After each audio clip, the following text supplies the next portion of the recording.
Ladies and gentlemen, this war can come to an end now.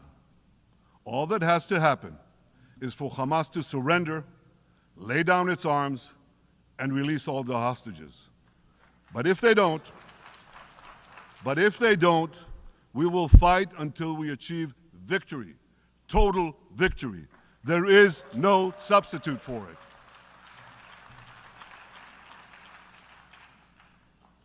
Israel must also defeat Hezbollah in Lebanon. Hezbollah is the quintessential terror organization in the world today. It has tentacles that span in all continents. It has murdered more Americans and more Frenchmen than any group except bin Laden. It's murdered the citizens of many countries represented in this room. And it has attacked Israel viciously over the last 20 years, in the last year, completely unprovoked. A day after the Hamas massacre, on October 7th, Hezbollah began attacks against Israel, which forced more than 60,000 Israelis on our northern border to leave their homes, becoming refugees in their own land. Hezbollah turned vibrant towns in the north of Israel into ghost towns. So I want you to think about this in equivalent American terms. Just imagine if terrorists turned El Paso and San Diego into ghost towns. Then ask yourself, how long would the American government tolerate that? A day? A week? A month? I doubt they tolerate it even for a single day. Yet Israel has been tolerating this intolerable situation for nearly a year.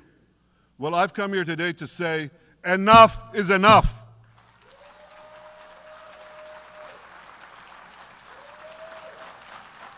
We won't rest until our citizens can return safely to their homes. We will not accept a terror army perched on our northern border, able to perpetrate another October 7th style massacre.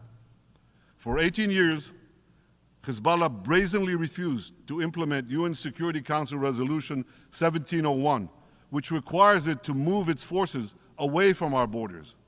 Instead, Hezbollah moved right up to our border. They secretly dug terror tunnels to infiltrate our communities and indiscriminately fired thousands of rockets into our towns and villages. They fire these rockets and missiles not from military sites.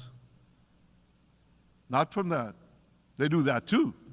But they fire those rockets and missiles after they place them in schools, in hospitals, in apartment buildings, and in the private homes of the citizens of Lebanon.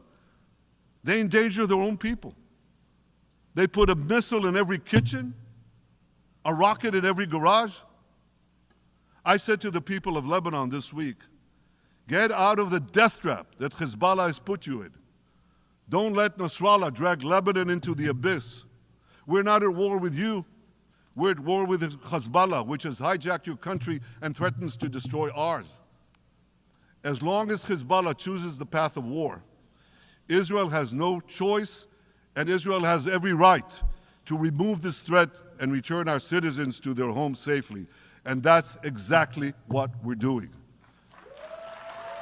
Just this week, the IDF destroyed large percentages of Hezbollah's rockets, which had built with Iran's funding for 3 decades. We took out senior military commanders who not only shed Israeli blood, but American and French blood as well. And then we took out their replacements, and then the replacements of their replacements. And we'll continue degrading Hezbollah until all our objectives are met.